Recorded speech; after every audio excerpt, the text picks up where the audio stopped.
Hello ladies and gentlemen, kwa majina naitwa Anna Chinyoyo. Karibuni kwenye our first episode ya Halisi Chats. Ili ni jukwaa ambalo tutakuwa tunajifunza kuhusu pesa, kuhusu biashara, kuhusu uwekezaji na mambo mengine yote ambayo yanahusiana na self development na growth. Tunafahamu kwamba vitu kama hivi yoga vinaonekana kama vile ni vitu vigumu sana, lakini hii ni namna ya sisi kujifunza kwa lugha nyepesi. Tunakaa na wataalamu lakini wanatufundisha kwa lugha nyepesi ili tuwe on the same page na iwe rahisi kuanza kuimplement. Leo tuna mgeni muhimu sana na kaka yangu ambaye kwa kweli mimi personally amenimentor throughout my journey ya fedha, na ni mtu ambaye amenifundisha pia kutumia lugha nyepesi kwenye kufundishana vitu kama hivi. Kwa hiyo I was so happy alivyokubali kuwa mgeni wetu wa kwanza kabisa kwenye episode yetu ya kwanza. Karibu sana, ujitambulishe. Karibu kaka Edmund. Asante sana Ana. Kwanza ni kupongeze kwa kuanza hii Halisi Chats, na kama alivyonitambulisha kwa majina naitwa Edmund Munyagi, ni certified financial educator. Kwa hiyo mimi kwa lugha nyepesi tu, kazi yangu kuu ni kutoa elimu ya masuala ya fedha na uwekezaji, kuwasaidia watu kuweza kufanya maamuzi sahihi kwenye fedha. Unajua wengi wetu tumekuwa bila kupata elimu hii ya fedha. Kwa hiyo unakuta tukianza kazi, tukianza shughuli zetu za biashara, tunapata kipato, lakini tunakuwa hatuna ile elimu ya hii fedha natakiwa niifanyie nini.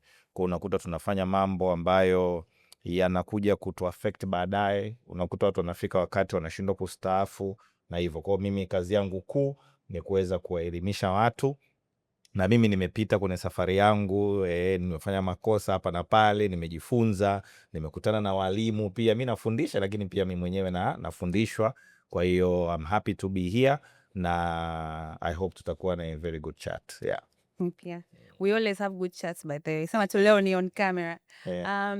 Kwa hiyo nilivyokutafuta uliniuliza Halisi Chats inahusiana na nini, nikakwambia kwamba lengo letu ni kuwafikia vijana wadogo wengi ambao wanahisi hizi concept ni ngumu sana. Nakumbuka tena mwenyewe nilikuwa naanza kujifunza, nioga na kuuliza maswali mengi sana kwa sababu you feel like it's something very difficult. Anyways, kwa kuwa tuna address vijana, na wewe ni kijana, tuanze na wewe. What's your worst financial mistake? Ulivyokuwa sasa unaanza kutambua kwamba ni muhimu kumind your money, ni muhimu kuwekeza na vitu vyote kama hivyo. Kosa lako la kwanza kubwa kabisa ambalo hutalisahau na ni lipi na ulirekebisha vipi? Okay, mimi napendaga kusema kwamba yes, unaweza kaita makosa, lakini mimi napendaga kusema kwamba ni mafundisho. Tunapata kujifunza. Yani kwenye uwekezaji hatusemi unapoteza, unajifunza. Sasa utapoteza kama ulishajifunza alafu ukarudia tena, lakini kama ulikuwa ujui, hilo linakuwa ni fundisho. Kwa hiyo mimi nikijaribu kufikiria, na experiences nyingi sana, na experiences za biashara, na experiences za kilimo. Nishawahi kufanya kilimo wakati mimi niko mbali, yani hivyo vyote nimefanya vitu vingi sana. Lakini nikienda direct labda kwenye masuala ya pesa, mojawapo ya mistake ambayo nimewahi kuifanya ni kukopa kwa riba ya 10% kwa mwezi. Yani ile ndo tunaitaga kausha damu, si ndio? Yes, niwahi kukopa kwa riba ya 10% kwa mwezi, na nilikuwa najiaminisha kwamba, au nilikuwa naamini kwamba na uwezo wa kuhendo na kulipa yale marejesho pamoja na riba, nikaumaliza ule mkopo mapema, lakini haikuwa hivyo. Yani unajikuta kwamba unashindwa kuhendo yale marejesho. Of course hata mwanzoni wakati unachukua, ungekaa kweli ukatafakari, ulikuwa unajua kabisa hapa, yani siwezi kuhendo haya marejesho. Kwa hiyo nadhani hiyo ndio fundisho langu kubwa ambao nimelipata kwenye pesa. Nilitokaje? Kiukweli namshukuru Mungu kwa sababu nilipata tu mtu akaweza kunisaidia, nikaweza kupata zile pesa, nikalipa ule mkopo, alafu yeye nikawa namrudishia kidogo kidogo. Kwa hiyo ndio nilichomoka hivyo. Kwa hiyo haikuwa kupitia nguvu yangu, naweza nikasema ni Mungu tu alimleta malaika akanisaidia, nikachomoka hapo. Lakini nikawa nimeshapata hilo fundisho na sijawahi kukopa tena mikopo kausha damu. Sasa hivi unaona watu wanakopa kwa 20%, 30%, 40%, 50% kwa mwezi. Na unajiuliza yani mtu anawezaje kufanya hivyo? Umeona, wakati mimi 10% tu ilinitesa. Ya, kwa naweza nikasema hivyo kwenye mafundisho. Just to add on that, nadhani watu waga wanafikiria kwa kutumia shida peke yake. Mtu hawazi yale marejesho, anawaza tu nina shida sasa hivi nahitaji. Yes. Alafu there's a possibility I can manage. Yeah. Little do they know, ikifika ule muda sasa kuitoa ile hela. Yeah, ni ngumu sana. Begins. Ni ngumu sana kuweza, unajua ukiwa unahitaji kitu, unahitaji pesa alafu ziko mbele yako hapa, ni ngumu sana kuanza kufikiria vitu vingine kwamba haya marejesho siwezi kuyamudu au yatanitesa. Ni ngumu sana akili yako kuanza kufikiria hivyo. Kwa hiyo unajikuta tu automatically umechukua ukijiaminisha kwamba nitalipa. Sasa ndo baadaye utakuja kurealize okay, hichi nilichokifanya kumbe hakikuwa kitu cha busara. Na the only way utaweza kuepuka hiyo ni kama tayari nyuma yako una knowledge ya kuweza kukusaidia. Lakini kama una hiyo knowledge, unajikuta tu umeingia kwenye mkopo, utahangaika nao, ukiweza kutoka vizuri. Yeah. Tuna mengi sana kujifunza leo, lakini tuanze na jambo la muhimu, concept ya pesa. Ndio. Concept ya pesa. Nakumbuka kuna kipindi nisha kufanya session na wewe na watoto, tulikuwa tunafundisha watoto. Ukaniambia lazima tuwe tuna hela, yani tuwe tunawapa mifano Kwa hiyo kukua wengi tumefundishwa kwamba money is physical. Pesa ni ile hela ambayo unaishika mkononi, kama ni shilingi, ni noti, ni nini. And then mimi nimekuja kufikiria mbeleni au after reading a lot, hiyo concept ya kuifikiria hela hivyo ndio inatufanya tuwe sort of bound, kama tunaing'ang'ania au tunahisi kama tutaifukuza, kama tusipokuwa tunaiangalia tunaiona.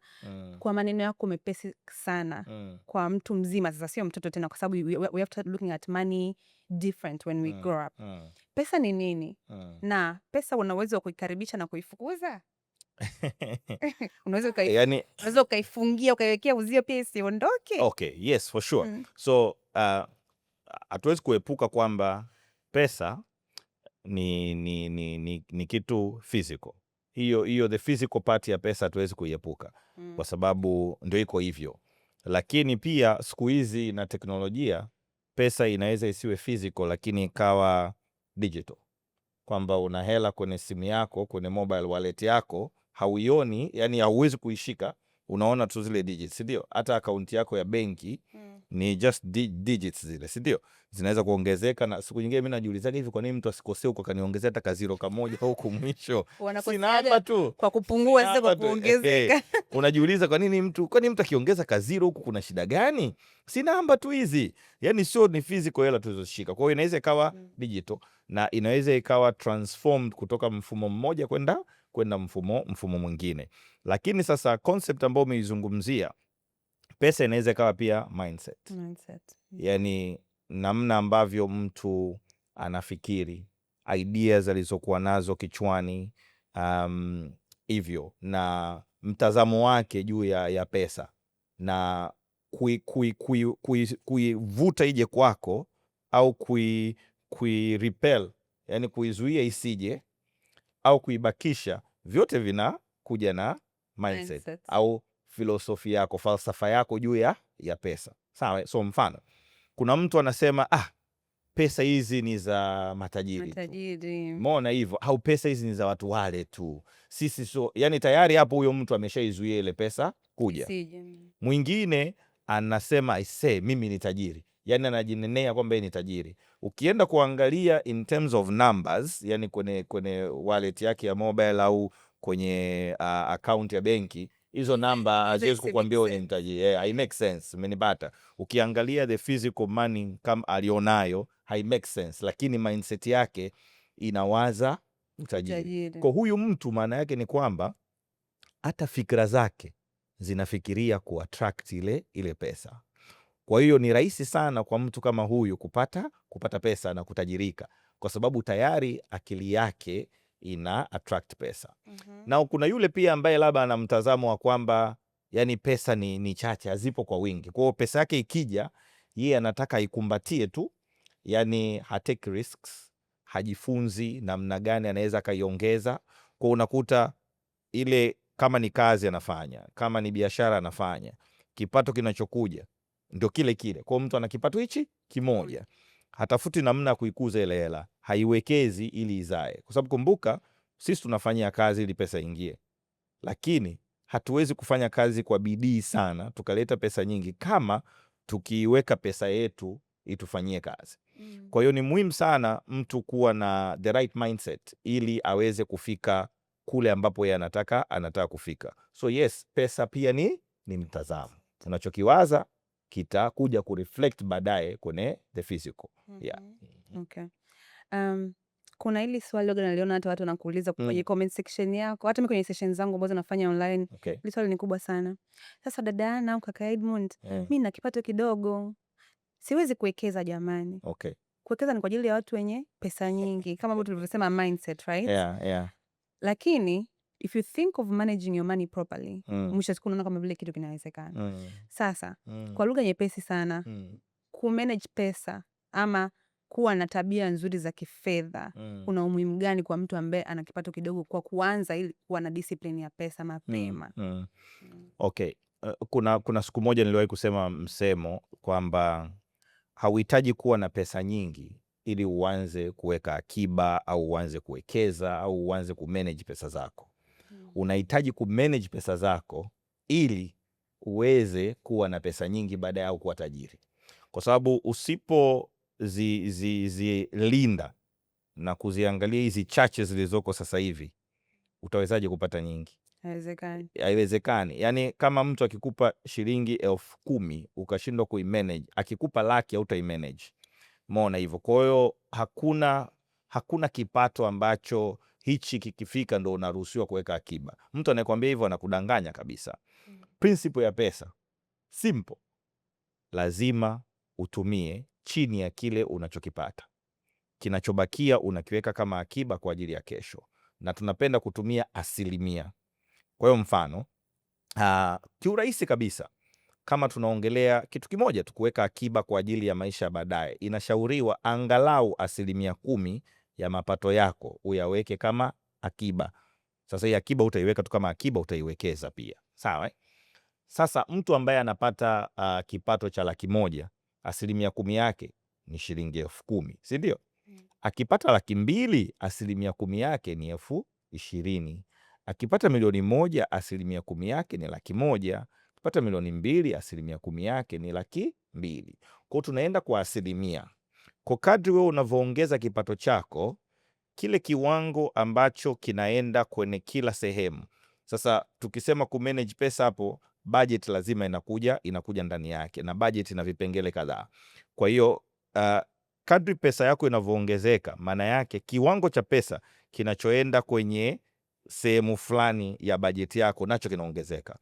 Mtu ambaye anatengeneza 1,000,000, kiwango ambacho anakipeleka labda kwenye akiba au kwenye uwekezaji ambacho ni 10%, atapeleka 100,000, si ndio? Lakini akiongeza kipato chake kafika 2,000,000, maana yake kile kiwango ambacho anakipeleka kwenye uwekezaji wake kitakuwa ni 200,000. Lakini pia maeneo mengine kwenye maisha yake pia yataongezeka. Kwenye budget kuna yale matumizi ambayo ni ya lazima, yataongezeka. Kwenye budget kuna matumizi ambayo sio ya lazima, bata kuenjoy, nayo inaongezeka. Kwa kadri unavyoongeza kipato chako, kila sehemu ya maisha yako nayo inaongezeka. Ila sasa ukitaka kufikia uhuru wa kifedha, waga inafika wakati kuna maeneo inabidi uyabakishe pale pale, usiyaongeze kwa sababu pesa imeongezeka. Mone, ukianza kuongeza bata kila wakati, ukaanza kuongeza matumizi yako yale ya msingi kila wakati. Mfano mtu amepata kipato cha ziada akaamua kuhama nyumba. Mone, nyumba kubwa zaidi ambayo analipa kodi kubwa zaidi. Na najua tunapenda kuishi sehemu nzuri, lakini akifanya hivyo maana yake anajinyima nafasi ya yeye kuweza kukua kifedha. So sasa hivi utaenjoy maisha lakini hautakuwa kifedha. Lakini akisema bana, mimi nabaki hapa, hichi cha ziada chote hiki nakiwekeza, maana yake anaweza kakua kifedha mapema zaidi, ili baadaye akibadilisha maisha yake, basi kuna income huku ya kuweza kusupport ile change. Hata maisha kibadilika, unajua waga tunasahau kwamba kipato chako kinaweza kikastop. Unajua watu waga wanawaza kama mimi kipato changu kitaenda tu, yaani anawaza maisha atakuwa hivi tu smooth ndio mteremko. Hapana, maisha ni milima na mabonde. Kwa hiyo unaweza kuta unashuka, alafu saa nyingine ukahitaji kupanda. Sasa watu wanawazaga kama ni slope tu kushuka. Sasa lazima wakati unashuka una conserve energy kwa ajili ya kuja kupanda baadaye. Yes, yani mimi nakumbuka nilivyoenda kupanda mlima Kilimanjaro, nilikuwa nimechoka. Yule guide akaniambia Edmund, rudi. Nikamwambia hapana, sitarudi. lazima nienda. Niambia sawa, lakini tembea taratibu. Hata wakati unashuka hakikisha unatembea taratibu ili ukonserve ile energy. Kwa same kwenye fedha hapa. Hata kama maisha ni mepesi, kipato kinakuja vizuri, hivyo taratibu. Usijifanye sasa ndo mimi nataka kuenjoy kupitiliza. Kosa energy ya kupanda. Yeah. Of course. Yeah. Mimi nadhani young people pia wanakuwa affected sana na what is going on around them. Okay. Mtu akiangalia kila mtu anasafiri, kila mtu anafanya hiki, kila mtu anafanya kile, nataka na yeye ghafla afike huko. Ndio maana ghafla tu akiona kaela kama ongezeka kidogo na yeye anaongeza matumizi. Kama labda na zake kula bata labda kabaka karibia na nyumbani pale, huyo anaenda zake na yeye wavuvi. Apate picha na yeye awe part of that community of people that are having fun. Kwa hiyo umeongea point nzuri sana. Kujifunza kujiminya, delay your gratification ili ukue kifedha. It's very important. Mimi swali langu la pili nilikuwa nataka nimkuulize kwa watu ambao ndo wanaanza maisha, right? Iwe ni mwanachuo ambaye anapata kipato kutoka kwa wazazi, allowance, boom, au ni mtu ambaye ndo anaingia kazini, basi ameanza entry job, anaanza kuingiza kipato. Akianza kupata income yake ile ya kwanza, iwe ile ya kupewa au ni income kabisa. Hata kupewa ni income by the way. Hata wewe ndo unifundisha hicho kitu. Hata kama umepewa tu mkononi, it's an income as long as it's yours, right? Kitu cha kwanza cha msingi anatakiwa azingatie ili aanze kujenga ile tabia nzuri ya kifedha ni nini? Cha kwanza kabisa cha kuzingatia. Sawa. So kama ulivyoongea hapo kwamba kipato chochote kile ni income. Hata mtoto anavyoanza kupewa allowance, zawadi za pesa, yote hiyo ni income. Na kitu cha muhimu mtu anachotakiwa kukifanya ni lazima awe na budget. Sawa, awe na budget na pesa yake. Ajue katika hii pesa kiwango gani nitakitumia, sawa, kwa ajili ya mahitaji yangu ya sasa, kiwango gani nitakiweka pembeni kwa ajili ya mambo mengine ya msingi. Utalipa fungu la 10 kama ni kanisani, kutokana na imani yako tu. Kama msikitini wapi utapeleka, utamrudishia Mungu angalau 10%. Utapanga labda hii naipeleka kwa ajili ya akiba, na akiba ya kwanza ya msingi ni akiba ya dharura. Kabla tujaenda kwenye mambo mengine, kabla hujaanza kuwaza sijui investments nini, ni akiba ya dharura. Kwa lazima atajiwekea 1% yake ya akiba ya dharura. Kama ali accumulate madeni, unajua unaweza kaona anza kazi alafu umeaccumulate madeni kwa nyuma, lazima uwe na allocation kwa ajili ya kulipa hayo madeni. Lakini vile vile lazima uwe na allocation kwa ajili ya maisha yako na kuenjoy. Madeni jamani, wale wenye boom zenu nazienjoy saizi, lakini kama ukijua hilo ni deni lako number 1 ukipata kazi. Very important. Number 1, yeah. Ni hivyo yani unajua watu hawaonagi kama lile ni deni na unajua kuna madeni mazuri na madeni mabaya. Kwa hiyo sasa ile boom unavolipata ni mkopo ule umeshaingia mkononi, si ndio? Utakachofanya na zile pesa ndio itadetermine kama huo mkopo wako ni mzuri au ni mbaya. Kuna watu wanawekeza ili boom. Kuna watu wanaanza biashara. Kuna watu wanaanza biashara na boom. Lakini kuna wengine ananunua sabufa, ananunua iPhone, anakula bata, si ndio? Lakini huu ni mkopo. Kwa hiyo akishafanya hivyo ule mkopo kwake ni mkopo mbaya. So my wish ni kweli vijana wanachuo yani waanze kutumia boom lao vizuri. Na mimi ninachoambiaga, mimi nafanya kazi na vijana sana, niko nao kwenye biashara na nini, waga nawaambia yani hakuna kipindi kizuri kwa kijana kuweza kujenga future yake nzuri kifedha kama wakati uko chuo. Naelewa tunatoka kwenye mazingira tofauti tofauti. Kuna wengine wakuta boom hilo lazima asaidie nyumbani. Naelewa. Lakini wapo wale ambao yani mzazi akipiga simu kwa mzazi anaweza akamsaidia kwa sababu bado yu ni kijana, yuko chini ya uangalizi wangu. Kwa hiyo tutumie hichi kipindi vizuri sana kwa ajili ya kujijenga kifedha. Boom linakuja, mzazi yupo na kusupport. It's okay hata ukiliwekeza lile boom lote ukajibana. Umeona hivyo? Utatoka chuo ukiwa una fedha nyingi, unaweza ukafanya chochote kile. Kama ni biashara, mtaji upo. Umeona, kama ni kuanza maisha, una uwezo wa kuanza maisha pia. Lakini the way utakavyokuwa umejijenga ki-mindset, umeongelea hapo kitu cha muhimu sana, delayed gratification. Kwa sababu watu wengi tunataka kuenjoy vitu sasa hivi. Yaani kuna mtu akishajua kuna hela inakuja anaitumia kabla. Shaanza kuwaza. Watu wana boom advance. Watu wana boom advance. Yaani mtu anachukua boom advance. Jamani, na haya mabenki jamani tuyaogope. Sasa ndio hivyo. Mkopo hauko pale kwa ajili ya kukupendelea wewe. Yaani sio kama wanakupenda sana, wanataka kukupe. Wewe ndio inabidi ujipende sasa. Inabidi ujipende. Ile hela ikiingia ujue unafanya nao nini. Kwa wakitumia vizuri boom wanaweza kiukweli wakaweza kuprogress kwenye maisha yao vizuri kabisa. Yeah. Na tuna uwezo wa kupiga hesabu kabisa kwamba huyu kama anapata boom 600,000 mfano kila miezi kadhaa, miezi mitatu, au anapata mara 3 au mara 4 kwa mwaka, whatever times anazozipata, akifanya hivyo kwa miaka 3 au 4 ambao yuko chuo, akawekeza kwenye sehemu ambazo zinaweza kumzalia faida, atakuwa na kiasi gani pale anapomaliza na kinaweza kufanya nini? I'm telling you, kuna watu wanaweza wakafanya vitu vikubwa tu. Yeah. Kwa jamani, mimi nadhani vijana wasidharau kipato kidogo. Lakini mwangalia swala la budget. Wasema tuanze na emergency fund. Yeah. Kwa vijana wadogo sana nadhani hii inaweza wakawa wanahisi kama vile haiwahusu kwa sababu wana cushion ya wazazi tayari. Lakini kwa kijana ambaye labda ndo ameanza biashara au ndo ameanza kazi, kuna umuhimu gani mkubwa sana wa kuwa na emergency fund kabla ya kuanza kusave au kutunza hela kwa namna nyingine? Na pia it feels like so much math. Hata mimi nilivyoanza nilikuwa nawaza hivyo. Okay. Unaweza kutupa breakdown ya urahisi kabisa. Kwa mtu kwa mfano, tutoe mfano mzuri, mtu labda ambaye anapata kipato cha labda 300,000. Okay. Hana madeni, anaanza safari yake, bajeti yake aiwekeje ili aweze kubakiza hata hicho kidogo ambacho anaweza kwenye emergency fund. Okay. As a saving. Sawa. So naomba kwanza niongelee hapo kwenye emergency fund. Yaani haijalishi uko kwenye level gani. Haijalishi wewe ni mwanafunzi, kuna wazazi nyumbani.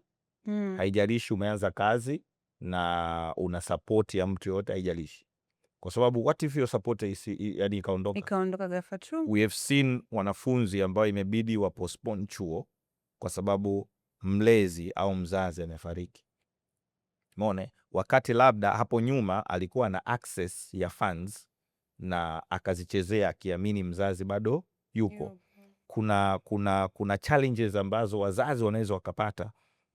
Mzazi akapata challenge kazini. Menipata hivyo. Challenge kwenye biashara. Ukashangaa mtu kapoteza pesa. Mwingine labda ana kesi mahakamani, kawekwa ndani, kesi inahitaji pesa nyingi. Unakuta mali zinaanza kuuzwa. Kwa hiyo ni muhimu kwa kila mtu. Yaani kila mtu anahitaji an emergency fund. Umeona hivyo? Hata mtoto anahitaji an emergency fund. Sasa mara nyingi mtoto emergency fund yake inatengenezwa na mzazi. Kwa mzazi ni muhimu kutengeneza cushion kwa ajili ya watoto wako, kwamba chochote kikinitokea mimi wawe okay. Wawe salama. Lakini kila mtu anahitaji emergency fund. Na tukija sasa kwa mtu ambaye labda ameanza kazi na anapata kipato fulani. Sheria za emergency fund ziko very simple za emergency fund. Now of course labda tuanze budget kabisa. Sawa, budget. Now hakuna budget ambayo inaweza kumcover kila mtu. Ila hizi ninazoshare ni principles za budget ambazo mtu inabidi azifuatishe. Okay? Na nitaelezea zile sehemu nyeti. So cha kwanza kabisa mimi nashauri 10% irudi kwa Mungu. Kwa sababu gani? Kutokana tuna imani ya kila mtu. Kila mtu ana imani yake. Lakini mimi imani yangu ni kwamba yani si kwa nguvu zangu. Yani hapa nilipo sio kwa sababu ya nguvu zangu. Umenipata? Nikitafakari tangu nimeanza shule, natembea, navuka mabarabara, naenda shule, narudi, navuka mito, hivyo watoto wengine unashangaa ukagongwa, si kwa nguvu zangu mimi niko hapa. Why mimi niko hapa? Kwa hiyo ni muhimu sana kumrudishia Mungu. Umeona? Lakini pia ni muhimu sasa kuweka huo mfuko wa dharura. Na ninazisema kutokana na umuhimu. Tunaanza na ya kwanza. Ya kwanza niliyoitaja ndio ya muhimu zaidi. Alafu inafuata nyingine kwa umuhimu. So inayofuata ni kuweka kwa ajili ya dharura, ambao lazima tuweke angalau 10% kwa ajili ya mfuko wetu wa dharura. Kwa kama anapata 300,000 maana yake 30,000 lazima iweke pembeni kwa ajili ya dharura. Aanze kuujaza ule mfuko wake wa dharura. Sasa mfuko wa dharura unashauriwa uweke mara 3 mpaka mara 6 ya matumizi yako ya kila mwezi. Na tukiendelea hapa na budget utagundua kwamba bajeti yetu inatakiwa kuwa 70% tu ndio tuitumie. 30 inatakiwa iwekwe akiba au iende kwa Mungu. Sawa? Na 70% ya 300,000 ni shilingi ngapi hapo? Utatoa 90,000 utabaki na 200,000 kama na 10 hivi. Tabaki 210,000. Maana yake kama tunataka kujaza mfuko wa dharura inabidi iwe 630,000 mpaka 1,260,000. Sawa hivyo. Kwa hiyo huyu mtu ataanza kuiweka ile kidogo kidogo, anaweka ile 30,000 anaweka mpaka aje kufikisha hiyo mara 3 mpaka mara 6. Maana yake hata akipata kupoteza kipato chake fully anaweza kusurvive kwa miezi 3 mpaka 6 bila kuhitaji msaada wa mtu yoyote. Ile inampa utulivu wa akili, peace of mind, ili atafute kipato kingine taratibu. Yes. Ndo maana saa nyingine emergency fund tunaitaga peace of mind account, kwa sababu inakupa peace of mind. Sasa hapo tumeshakata 20% hizo. 10% inayofuata hii inaenda kwenye kulipa madeni. Now hizi 10% ya emergency na 10% ya kulipa madeni, hizi ni minimum. Zinaweza kuwa zaidi ya hizo, lakini hizi ni minimum. Sawa, minimum 10%. Kulipa madeni, kama hauna madeni ndo unaanza kuwekeza kwa ajili ya your future. Kwa maana yake emergency fund na kulipa madeni kunatakiwa kuende hand in hand. Usilipe madeni afu uweke emergency fund. Lazima ziende kwa pamoja. Kama madeni yamekuwa leo. Kuna sehemu zingine tutaanza kupunguza. Naelewa kuna mtu mwingine anaweza akawa yuko kwenye situation ngumu sana. Maana yake anaweza akavunja hizi sheria kidogo, lakini ajue kwamba anahitaji kurecover haraka ili akae sawa na hizi sheria, kwa sababu la sivyo hatotoboa, itakuwa ni shida. Sawa hivyo. Kwa hiyo hizo tumekata 30%, tumebakisha zile 70 sasa za matumizi. Na katika zile 70, 50% inabidi iende kwenye matumizi yale ya msingi, kodi ya nyumba. Na kwenye kodi ya nyumba itaki kuzidi 30% ya kipato chako. Ukiona imezidi tu hapo, hama hiyo nyumba. Watu wanalipa 50% ya kodi, yani 50% ya mshahara yao kwenye kodi ya nyumba. Even more. Au more. Yes, kwa sababu tu anataka akae sehemu ambayo yani ni nzuri. Hapana, uwezi utafanya hivi vitu vingine. Hautawekeza, hautaweka akiba. Ndio maana tunaona akiba na kuwekeza ni kugumu, lakini maisha yako wewe bado hujaweza kufika hizo level. Kaa chini kwanza, tafuta hela, ongeza uwezo wako and then utahama. It's very okay. Mone kusubiri. Tusiangalie sana wengine wanaonaje, wanasemaje hivyo. Tukianza kuangalia sana hivyo itakuwa kidogo ni changamoto. Sawa hivyo. Lakini pia hapa kuna chakula pia. Lakini chakula sio sasa unaenda kununua baga, sijui pizza, sijui nini. Chakula kile unachokitengeneza nyumbani. Umeenda dukani, umenunua mchele, umenunua maharage, umenunua kitunguu, hoho, sijui nyanya, umekuja nyumbani pale umepika ubwabwa na maharage, umekula. Umemaliza. Iko chakula. Najua inawezekana usio nakipenda, lakini kwa sasa hivi uwezo wako ndio huo. Kwa isizidi 50%. Kama kuna room hapo, it's okay ukiamua kutumia kidogo more. Sawa hivyo. Kwa hiyo matumizi yale ya msingi ni 50%. Na kumbuka hapo usafiri nao unaingia.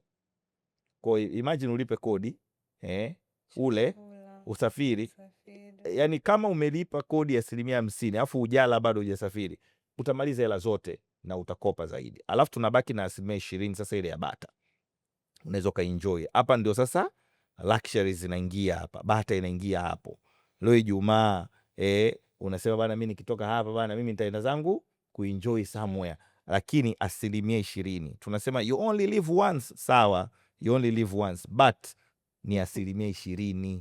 Kama unatengeneza 100,000, 20,000 ndo you only live once. Sio zaidi ya hapo. Na kama madeni ni makubwa, umeongelea hiyo, si ndio? Kama madeni ni makubwa, maana yake utalazimika kupunguza bata.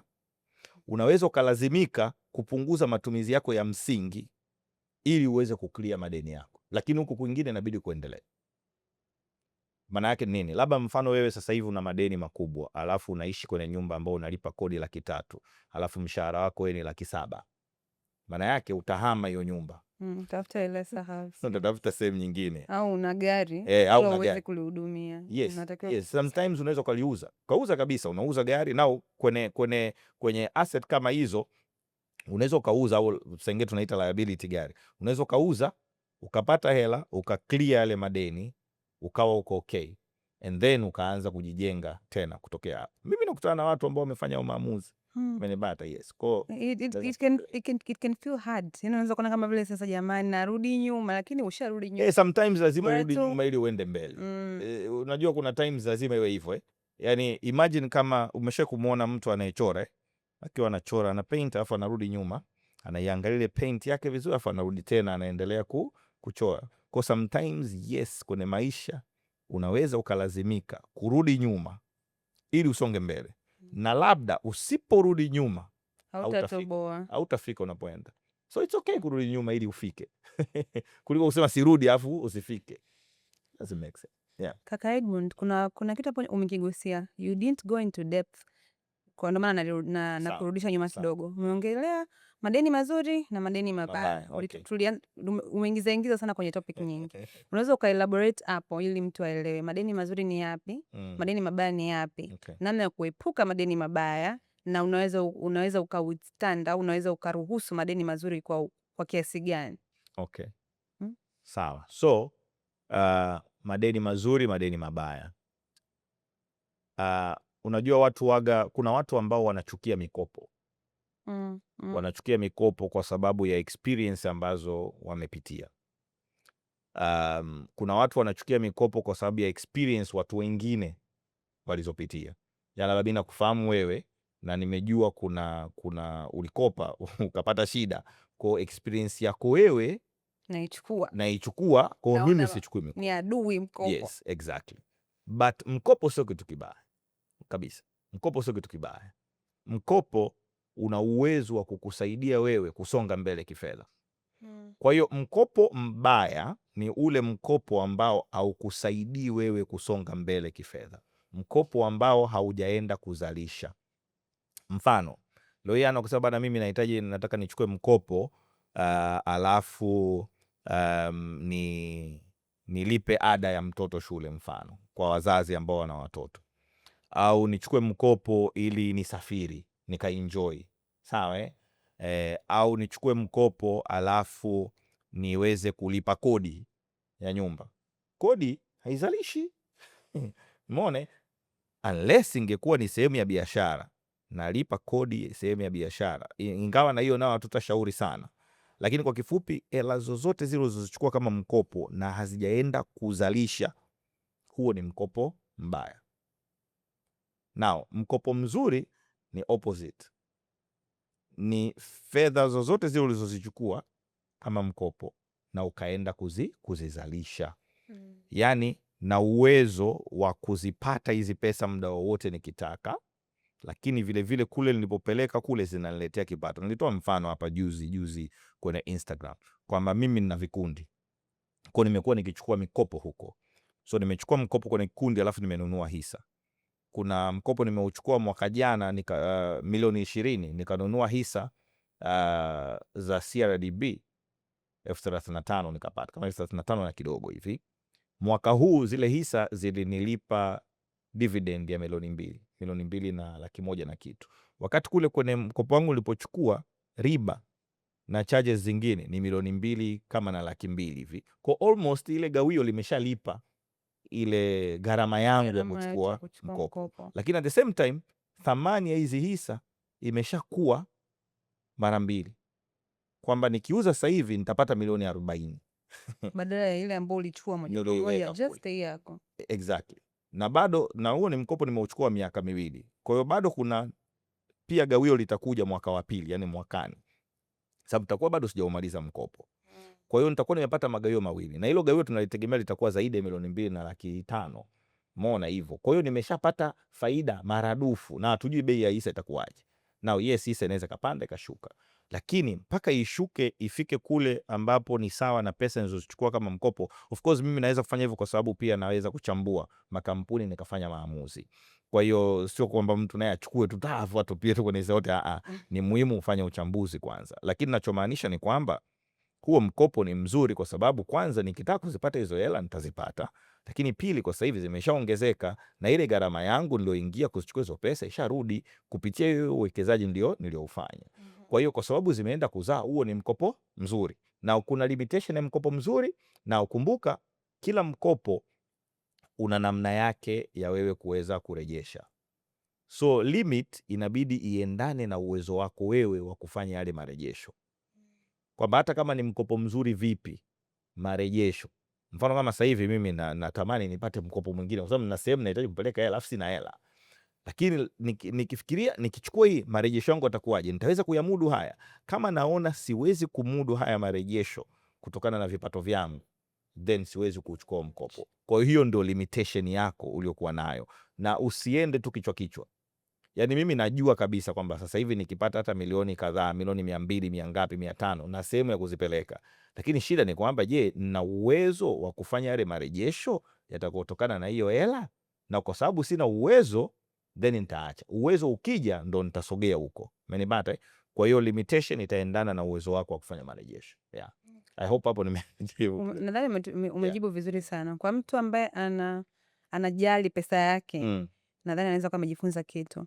Na pia cha kwanza, hata kama hajadadavua leo makampuni yakoje, sio hisa nini, we'll talk about that in the future. Leo tunaanza tuna basics. Lakini kama kijana, usifanye maamuzi ya pesa yoyote bila kufanya research, bila kumind mahesabu na kulinganisha. Itanifavor, itaniumiza, alafu ndo uchukue maamuzi. Mimi naona umejibu vizuri sana.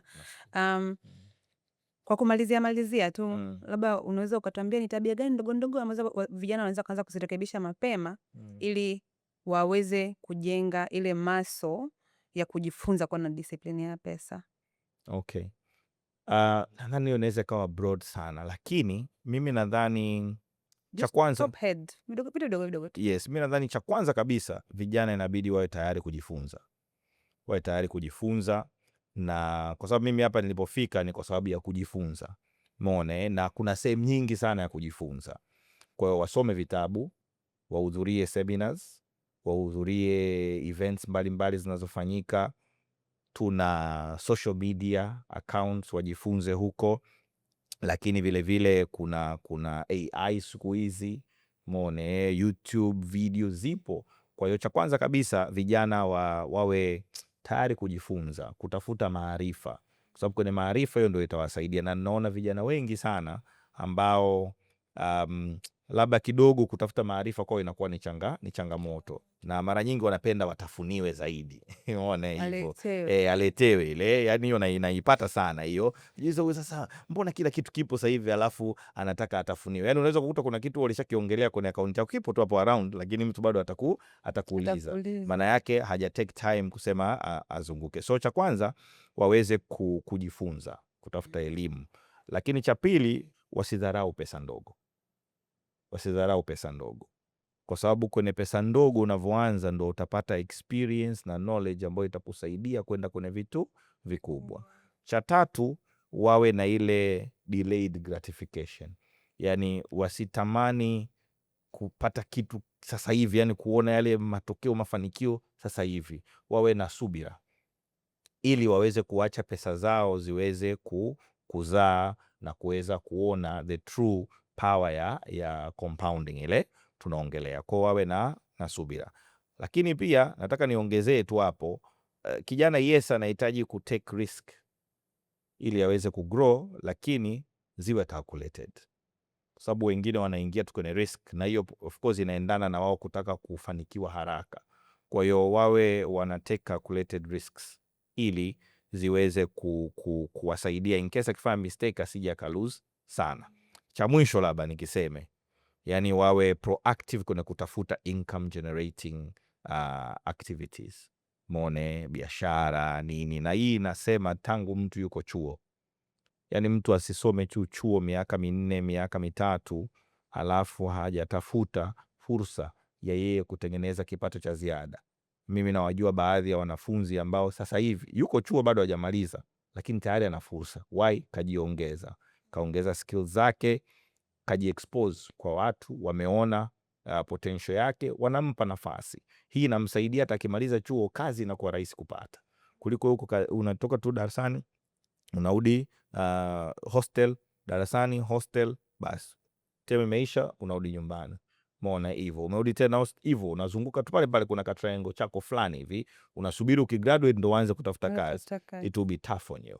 Kwa waanze kutafuta pesa mapema zaidi. Yeah. Okay. Yes. So kwa vile leo ni episode yetu ya kwanza, we want to start a culture where speaker wetu anamwandalia swali speaker wetu ambaye anakuja kabla ya kufunga session. What is very passionate, something that you're very passionate about and something that you would like kuwe na mabadiliko around it. It could be a question, it could be a statement ili mwenzio elaborate, but something. Okay. Wapo ndo unaponiletea sasa kazi. Yaani hapo umenitoa kwenye maeneo yangu unanipeleka kwenye sehemu nyingine. So okay. So kiendane na hii topic. Yes. Tuliozungumza leo. But feel free, could be outside the topic. Could be outside. Something that you're passionate about. Something that I am passionate about. Mimi I'm passionate about finance. So it could be finance. So it can be finance. And lucky for you, lazima link speaker atakuwa about finance. So yeah. Good, sawa. So labda naweza nikauliza swali kwa the next speaker. Je, anadhani it's possible kwa kila kijana au kila Mtanzania kufikia uhuru wa kifedha? Kila Mtanzania, je, anadhani inawezekana kufikia? Na ili tufike hapo, nini kinahitaji kufanyika? Swali zuri sana. Our next speaker, you should get ready. Asante sana kaka Edmund. Let me take this opportunity kukushukuru sana kutenga muda wako kuja kuongea na sisi. Na ni matumaini kwamba vijana watatoka wamejifunza vitu vingi sana. Na ni matumaini kwamba hii haitakuwa mara ya mwisho. Tutakuwepo pia kuongea siku nyingine. Labda uambie watu about Let's Talk Finance kidogo, maana hujagusia mwanzoni kabla ya wind up kabisa. Okay, yeah. So basically kwanza nikushukuru pia na wewe kwa kunikaribisha kama mgeni wako wa kwanza. I hope watu watakuwa wamepata something. Lakini kama ulivyo kama unaona t-shirt hapa imeandikwa Let's Talk Finance. Amekuja equipped. Yes, niko equipped kweli. Let's Talk Finance ni platform ambayo inawasaidia watu kuweza kupata elimu ya fedha. Kwa hiyo tunakuaga na events tunazifanya mara 3 kwa mwaka, ingawa mwaka huu tulifanya mara 1 kwa sababu ambao ziko nje ya uwezo wetu, lakini kawaida tunakuwa tuna events 3 kwa mwaka ambazo aim yake ni kuwapa watu elimu ya fedha. Kwa hiyo tunakuwa tuna speakers mbalimbali wanafundisha juu ya maeneo mbalimbali kwenye fedha na uwekezaji na biashara. Lakini vile tuna platform nyingine kupitia WhatsApp. So tuna group la WhatsApp ambalo tunakuaga kule, tuna discuss mambo mbalimbali ya fedha na uwekezaji. Watu wanapata updates mbalimbali kwenye maeneo hayo. Lakini vile tuna challenges mbalimbali za uwekezaji, kwa sababu unajua elimu peke yake haitoshi. Lazima tuchukue hatua, na hicho tulikugundua mapema. Tuko tunapata elimu lakini watu hawatake action. Kwa tukasema lazima tuwe ka group fulani ka watu ambao they are taking action. Kwa tuna groups mbalimbali ambazo tunafanya challenges za uwekezaji, na ili uingie kule lazima uwekeze, ili ubakie lazima uendelee kuwekeza. Kwa hiyo hivyo vyote vinakuwa ni benefits za wale watu ambao wako kwenye community. We are happy, tunakuaga na events kubwa tu, watu 500, tunafanyaga physical na online pia. Sometimes online unafika watu mpaka 150, physically sometimes watu 300 na kitu. Kwa hiyo ni events ambazo nashukuru Mungu tu zimekuwa. Nilianza ya kwanza na watu 35. Kwa wale ambao tumekuwa tukiangalia karibu na ameanza na events za Let's Talk Finance 2020 ilikuwa watu 35. Ukiona sasa hivi wanafika watu 350, yaani unasema that's 10 times. Kwa nashukuru Mungu sana, lakini still hatuwezi kuwafikia watu wote. Hata tukifanya events ngapi, hatuwezi kuwafikia watu wote.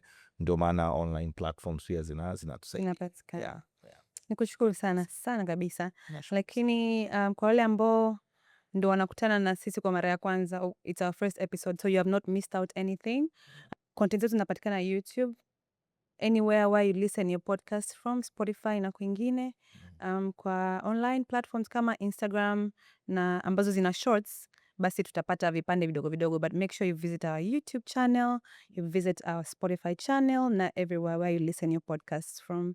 Thank you so much, and I wish you a lovely day. I hope you learned. Please share your comments, subscribe, and let's keep chatting. Realness, uhalisia. Asanteni sana. Have a good one. Bye.